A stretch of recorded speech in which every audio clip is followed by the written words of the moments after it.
안녕하세요. 고향영상미디어센터 시민영상제작과정 기초 1 카메라로 세상을 말하다의 김정욱 감독입니다. 오늘은 여러분들과 어떤 영상을 만들 것인가, 나의 메시지는 어떻게 전달할 것인가에 대해서 이야기 나누도록 하겠습니다. 먼저 저희가 청소년 강의를 가거나 또 밖에 강의를 가게 되면 아는 만큼 꿈을 키운다는 그런 이야기를 많이 합니다. 방송의 종류나 영상의 종류가 어떤 것이 있는지 알아야 저희가 기획하고 만드는 영상을 어떤 종류의 포맷으로 만들 것인지를 저희가 알 수 있을 것입니다. 그런 과정 속에서 제일 먼저 방송 영상의 종류를 좀 알아보고요. 그 다음에 시대가 변하면서 영상의 종류가 많이 변하게 됩니다. SNS 영상, 유튜브에 있는 어떤 형식의 포맷의 영상들, 그래서 내가 어떤 영상의 포맷을 갖고 있는지 알고, 그리고 기획과 구성 안에서 스캠퍼 기법으로 해서 내 영상을 어떻게 변형시키거나 대체할 것인지 여러분들한테 길을 열어드리는 방향이 되겠습니다. 마지막으로 나의 메시지를 어떻게 전달할 것인가에 대한 이야기를 나누도록 하겠습니다. 먼저 영상 제작의 기본인 다큐멘터리 포맷인데요. 방송 포맷을 기준으로 하겠습니다. 잘 아시겠지만 나레이션과 음악, 그 다음에 영상을 기초로 하는 제 3인칭 나레이션을 갖고 있는 KBS의 인간극장이란 프로그램 기억하시죠? 그거는 사실 3인칭 나레이션을 통해서 영상과 나레이션, 음악이 포함된 그런 다큐멘터리 포맷입니다. 그 다음에 다큐멘터리 포맷 안에 중에서 1인칭 나레이션을 사용하는 경우가 있습니다. 1인칭 나레이션 같은 경우는 2000년대 이후로 좀 유행을 했는데요. 지금은 많이 이제 1인칭 나레이션을 사용하기도 합니다. 1인칭 나레이션은 그 계통의 전문가가 성우가 아닌 전문가가 현장을 다녀와서 성우와 음악과 나레이션을 집어넣는 경우입니다. 세계 테마기행 같은 그런 프로그램들이죠. 저희가 계획하고 하는 프로그램도 1인칭, 3인칭인지 이런 것도 한번 판단해 보시고요. 그 다음에 다큐멘터리 포맷에 여러 포맷이 있는데요. 한국인의 밥상이란 프로그램 아시죠? 최불안 선생님이 나와서 하시는 출연자 구성입니다. 1인 출연자 구성인데요. 1인 출연자 구성 같은 경우는 지속적인 시리즈물로 만들기 편합니다. 마찬가지로 한국인의 밥상 같은 경우는 지속적으로 지금 출연자 1인이 현장을 다니면서 촬영하고 취재된 것들을 다큐멘터리 형식으로 만드는 과정이죠.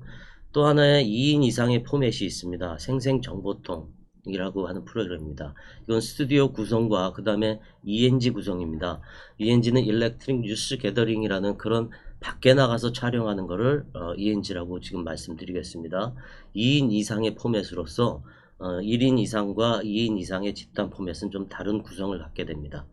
일단 PD 수첩이란 프로그램이 있습니다. 이거는 출연자가 직접 이제 취재자가 직접 출연하는 걸로 이제 예전에는 KBS의 뉴스비전 동서남북이라든지 추적 60분 그런 프로그램이 되겠습니다. 제가 좀 시간 때문에 조금 빨리빨리 이야기 드릴 수 있지 모르겠지만요. 다시 이렇게 보시면서 하나씩 넘겨보시면서 내가 어떤 프로그램에 내 프로그램에 적당하겠구나 이렇게 판단해 보시면 됩니다. PD 수첩 같은 경우는 스튜디오와 ENG가 같이 구성된 겁니다. 제가 이야기하는 이야기 잘 알아들으실 수 있죠? 스튜디오와 밖에서 촬영된 ENG 같이 포함된 그런 프로그램들입니다. 지금 여기 나와 있던 PD 수첩, 추적 60분, 뉴스비전 동서남북 이런 방송의 종류, 다큐멘터리의 종류가 있다고 더 많은 종류가 있는데요. 간단하게 요약을 해서 이렇게 좀 말씀을 드렸고요. 이제 방송의 종류 중에 또 하나의 구성이 있습니다. 인터뷰 구성인데요. 일단 프로그램을 말씀드리면 바로 아실 거예요. 원앙소리라든지 니마 이강을 건너지 마오 같은 프로그램은 인터뷰를 구성으로 해서 만들어낸 프로그램입니다. 원앙소리나 니마 이강을 건너지 마오는 KBS 인간극장에서 소재가 됐던 그런 프로그램 또는 거기에 프로그램 PD로 재직하시던 분들이 만들었던 영화입니다. 그러니까 원앙소리나 니마 이강을 건너지 마오가 다큐멘터리 영화 중에 이제 인터뷰 구성으로 이루어졌다 하는 걸 생각해 보십시오. 그 외에 여러 가지 구성들이 있습니다. 재연 구성 같은 경우는 실제 상황이라는 프로그램 아시죠? 그 다음에 사랑과 전쟁 드라마 구성이 되겠습니다. 그 다음에 음악과 뮤지컬 포맷 TVN에 제가 참 좋아하는 프로그램인데요. 비긴 어게인이라는 프로그램이 있습니다. 이제 로케이션 나가서 버스킹 하면서 하는 프로그램이죠. 그게 음악과 뮤지컬 포맷이 된 다큐멘터리 형식입니다. 그다음에 연속 드라마 형식 다큐멘터리는 인간극장은 잘 아시고요. 시리즈물로 된 거죠. 그다음에 리얼리티 서바이벌, 리얼리티 프로그램은 서바이벌이라는 그런 프로그램이 있습니다. 그다음에 백종원 선생님의 골목 식당 같은 경우는 솔루션 프로그램입니다. 유튜버를 기획하거나 제가 영상을 기획하는데 누군가 제 솔루션이 필요하다 하는 그런 솔루션 프로그램이죠. 그랬을 때 저희 방송에서 만든 포맷을 기준으로 한번 보시고 그 안에서 구성이 어떻게 돼 있는지, 그리고 내 구성은 거기다가 어떤 부분을 벤치마킹 하거나 스탬퍼 기법을 쓸 것인지, 이런 것들을 알려면 일단 방송과 영상의 종류를 많이 알아야 됩니다. 이렇게 방송의 포맷은 기본적으로 정해져 있습니다. 이 포맷에서 여러 가지 좀 변형을 하거나 바꾸기도 하죠. 근데 이제 시대가 변하고 하루에도 수십 개, 수억 개의 유튜버 영상들이 올라오면서 이런 포맷들이 변하기 시작합니다. 그게 SNS의 영상에 나오는 여러 가지 포맷들이 있는데요. 그 중에 몇 개를 한번 알아보겠습니다. 먼저 페이스캠이라는 포맷입니다. 게임을 하면서 게임자가 반응이 나오면서 하는 영상 포맷을 페이스캠이라고 합니다. 지금 게임을 하면서도 여러 가지 포맷이 있습니다. 그냥 게임을 하면서 라이브로 뒤에서 오디오만 나오는 그런 영상이 있고요. 그 다음에 페이스캠처럼 게임을 하면서 게임하는 사람의 얼굴이 나오는 그런 영상의 종류도 있습니다. 그 다음에 리액션 비디오입니다. 어떤 상황들을 만들어서 거기에 대해서 리액션을 바라보는, 몰래카메라하고는 좀 다른 거고요. 리액션을 볼 수 있는 그래서 리액션 콘텐츠가 좀 있습니다. 이렇게 방송 포맷과 SNS 유튜버에 나오는 그런 포맷들이 좀 변화되고 있습니다. 브이로그는 잘 아시겠지만 비디오와 블로그의 합성어입니다. 블로그가 텍스트 위주였다면 비디오 같은 경우는 영상 위주였기 때문에 텍스트와 비디오가 합친, 그래서 자기 실생활을 올릴 수 있는 그 브이로그 영상들이 있죠. 학교 가는 날이라든지 의대생의 하루라든지 뭐 여러 가지 브이로그들이 있습니다. 다음은 프랭크입니다. 프랭크는 몰래카메라 형식의 스타일의 포맷 형식이라고 보시면 됩니다. 뭐 마네킹 변장을 해서 몰래카메라를 찍어본다든지요. 그 다음에 서울대학교를 가서 제키 같은 제이라는 친구 같은 경우 서울대학교를 가서 영어로 서울대생들한테 질문을 합니다. 근데 그 과정 속에서 서울대생들이 영어로 반응하는 과정들, 또는 거기서 나타나는 에피소드를 갖고 다룬 게 100만이 넘었죠. 아마 110만까지 갔던 걸로 압니다. 물론 클릭 수는 중요하지 않습니다. 구독자 수도요.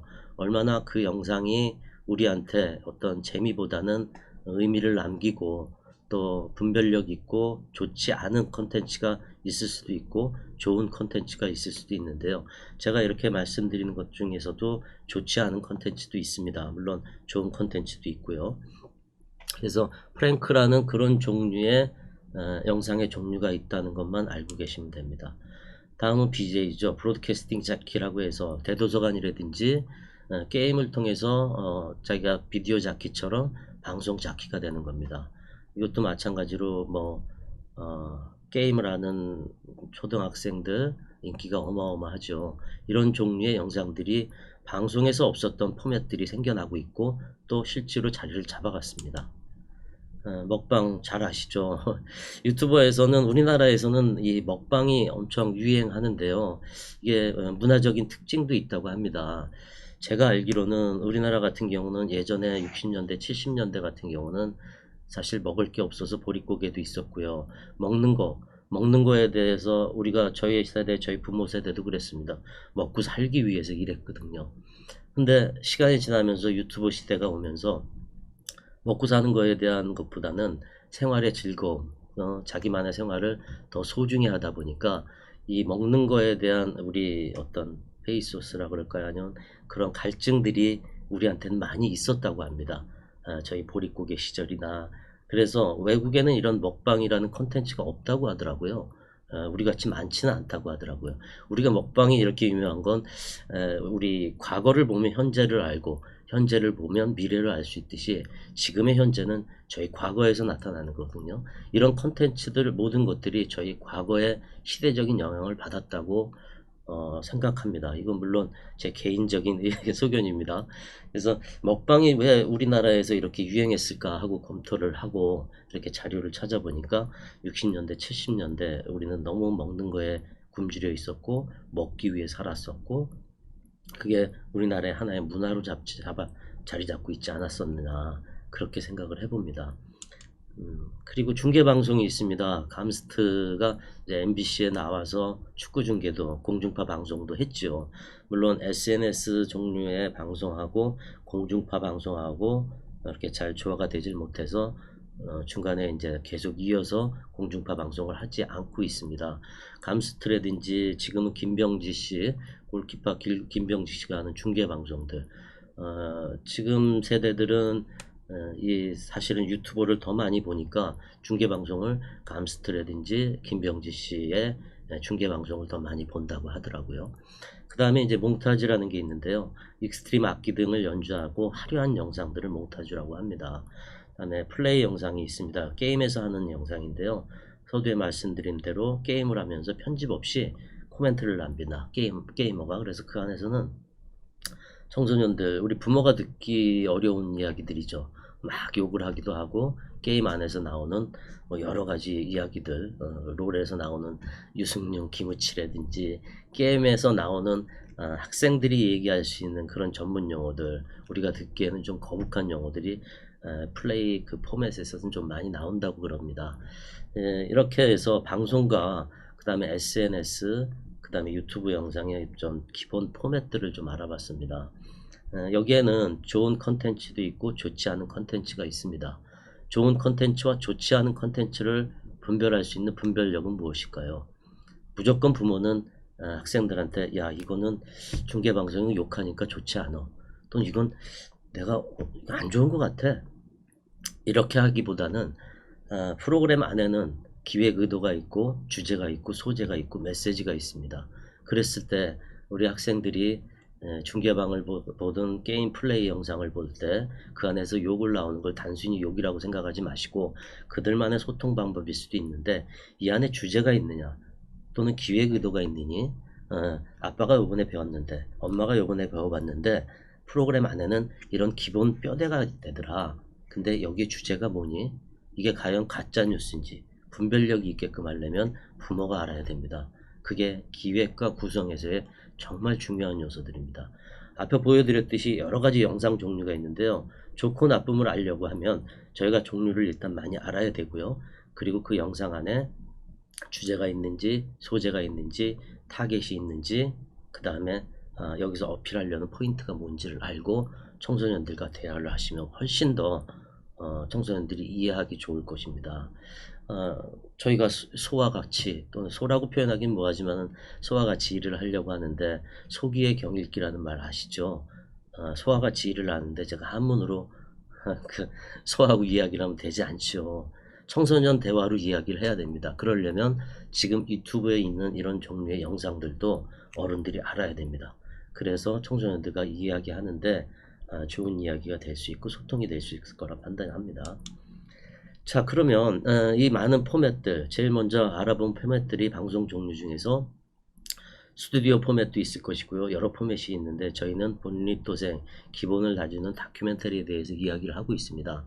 다큐멘터리는 기술 이전의 태도이라고 저는 청소년들과 많은 분들한테 이야기를 하고 있습니다. 다큐멘터리를 하는 사람들은 진정성이 있어야 됩니다. 물론 예능을 하는 사람들이라고 진정성이 없는 건 아니고요. 접근성, 진정성, 그리고 상대에 대한 어떤 태도, 이런 것들이 프로그램을 결정하고 다큐멘터리를 하는 사람들의 인성이라고 생각을 합니다. 저도 물론 그렇게 못하고는 있지만 그러려고 노력은 합니다. 다큐멘터리는 또 발견입니다. 발견은 다큐멘터리 안에서 누군가가 취재를 하면서 발견해내는 요소들이 우리에게 강한 메시지를 전달합니다. 오늘의 주제는 메시지입니다. 메시지는 텍스트로 나와 있는 홈페이지라든지 또는 여러 가지 사이트들에 나와 있는 건 누구나 할 수 있는 메시지죠. 나만의 메시지는 그 사람과의 태도를 통해서, 그 사람을 통해서 발견하는 것들입니다. 아니면 어떤 소재나 사물에 의해서 발견하는 것들입니다. 발견이 필요합니다. 다큐멘터리의 표현 전략이 변하고 있습니다. 시대가 변하고 세월이 변하면서 유튜브 영상들이 오고 또 그 외 SNS에 다양한 영상들의 방법들이 따로 있습니다. 그런 방법들이 있는 영상들이 스낵컬처로 올라왔을 때 우리는 방송의 포맷이 변함을 느낍니다. 다큐멘터리도 마찬가지로 포맷이 변합니다. 다큐멘터리는 반짝반짝하는 걸 쫓아가는 것이 아니라 사람 마음을 쫓아가는 컨텐츠죠. 그 컨텐츠 안에서도 변화가 있습니다. 경계가 무너지고 있고요. 어떻게 드라마 형식도 들어오고요. 뮤직비디오 형식도 들어오고 스튜디오가 들어오고 여러 가지 다양한 예능도 들어오기도 합니다. 또 다큐멘터리가 갖고 있는 중요한 부분인데요. 사회적인 비판을 내포하고 있는지도 한번 검토해 보셔야 합니다. 나의 메시지를 전달하는 데 있어서 시의성, 지금 사회에 어떤 문제거리들을 내포하고 있는지, 이것도 저희가 다큐멘터리를 처음 배울 때는 항상 그런 부분도 체크해보고 했습니다. 다큐는 주관적인가 객관적인가 라는 질문을 해보고 싶습니다. 저는 카메라를 촬영을 할 때, 예를 들어 인간극장을 촬영을 갔는데 이 선생님이 평소에 스마트폰을 너무 안 썼어요. 근데 제가 유심히 관찰하고 있었는데 식사 도중에 느닷없이 스마트폰이 따르르르 울리는 거예요. 3일 동안 한 번도 안 울렸는데, 근데 그 스마트폰 안에는 여러 가지가 있을 수도 있겠죠. 또 뭐 광고용의 스마트폰 전화일 수도 있고, 근데 제가 관찰하기에는 울리지 않던 스마트폰이 울렸을 때는 중요한 일이구나 하고 판단을 하고 카메라를 들게 됩니다. 밥 먹다가 카메라를 들었죠, 같이. 그랬는데 그 밥 먹다가 소식이 전해집니다. 자기의 절실한 친구가 그만 운명을 달리했다는. 그러면서 그 소리는 저는 듣지 못하지만 출연자는 그 자리에서 밥 먹으면서 울게 됩니다. 감정이 폭발돼서요. 제가 만약에 그때 카메라를 들지 않았었으면 그 장면을 찍을 수 있었을까요? 또 만약에 그 카메라를 들지 않고 나중에 한번 다시 감정 폭발을 원하면 그게 다큐멘터리일까요? 사실 1차적으로 영상의 주인이라기보다는 영상을 처음 촬영하는 사람은 촬영 감독입니다. 촬영 감독은 어떤 인격과 자기가 어떻게 서 있느냐, 사물을 바라보고 관찰하는 능력이 어떠냐에 따라서 주관적입니다. 내가 카메라를 들었기 때문에 그 다큐멘터리에 그런 모습을 찍었지, 내가 조금이라도 힘들고 내가 저걸 왜 찍어? 난 저거 찍지 말아야 돼. 자기만의 생각으로 카메라를 들지 않았을 때 벌어지는 여러 가지 리얼리티 상황을 놓치게 됩니다. 그랬을 때 다시 만들어낸다는 거는 사실 허구고, 그 허구는 연출이라기보다 저희가 하지 말아야 될 일들이죠. 그렇기 때문에 저는 촬영 감독으로 다큐는 주관적이라는 이야기를 좀 하고 싶고요. 그 다음에 프로듀서나 PD로서는 객관적으로 다큐멘터리 구성을 만들겠죠. 그렇지만 그 안에서 또 작가와 또 PD의 주관적인 구성이 들어가기도 합니다. 사실 애매모호한 부분이 있는데 저는 촬영 감독으로서 다큐는 주관적이라고 좀 얘기하고 싶습니다. 물론 이것도 개인적인 소견입니다, 여러분. 저희가 온라인에서 할 수 있는, 여러분과 대화할 수 있는 건 사실 소통보다는 저의 일방적인 지식은 아니지만 경험을 일방적으로 주입한다, 이런 생각이 좀 들었습니다. 근데 오프라인 기초반 중에서는 사실 다큐멘터리 기초를 다지는 과정을 합니다. 보시면 알겠지만 일기 영상을 5분에서 6분 정도, 풍경 영상을 3분에서 4분 정도, 행사 기록하기, 에세이 영상, 과정 기록하기, 기록 영상 만들기, 다큐멘터리 스타일의 영상 만들기, 이 과정을 저희가 선택해서 자기가 해보고 싶은 것들을 오프라인 과정에서도 해봅니다. 중요한 건 실습이니까요. 그래서 오늘 이렇게 또 길게 말씀드렸는데요. 카메라로 세상을 말하다, 영상의 종류, 방송 또는 SNS 영상의 종류를 쭉 알아봤습니다. 제가 좀 말이 빠르거나 또 이야기가 이해가 안 가시면 앞에 PPT를 다시 돌려보셔서 좀 알아두시는 게 좋을 것 같고요. 결론은 항상 당신의 메시지는 무엇인가요? 마지막 체크아웃입니다. 당신의 메시지는 무엇인가요? 저는 소재에 대한 진정성과 소재에 대한 자기만의 끌림이라고 기획에서도 말씀드렸다시피, 그 소재에 대해서 내가 얼마만큼 조사 분석하고 하다 보면 내가 어떤 이야기를 해야 되겠다 하는 것들이 나타납니다. 그 이야기가 당신의 메시지입니다. 그러니까 내가 촬영하고 싶은 거, 내가 기획하고 있던 거에 대한 소재에 대한 공부, 아주 거창한 거 필요 없습니다. 집 앞에 작은 연못이 있으면 그 연못을 바라보고 관찰하고 그리고 그 소재에 대해서 생각해 보고 그러다 보면 '아 이 연못에서 내가 무슨 이야기를 하고 싶다.' 하는 게 나타나실 겁니다. 그게 시작입니다. 집 앞에 작은 풍경들이 있고 제가 아시는 분 중에 농장에서 계신 분이 계십니다. 근데 그분은 여성분인데 아침에 일어났더니 새가 울고 낮에는 바람이 불어서 풍경이 있고 저녁에는 노을이 지면서 그 농장이 너무너무 이쁘더라는 겁니다.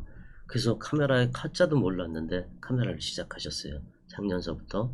그리고 그 농장의 봄, 여름, 가을, 겨울을 아침에 일어나서 그냥 찍기 시작하셨습니다. 그러면서 그 농장, 큰 넓은 농장이겠죠. 그 넓은 농장에서 보지 못했던 것들을 발견하셨다고 합니다. 다큐멘터리 발견이죠. 그리고 이 안에서 난 이런 이야기를 해보고 싶다 하는 생각이 들었답니다.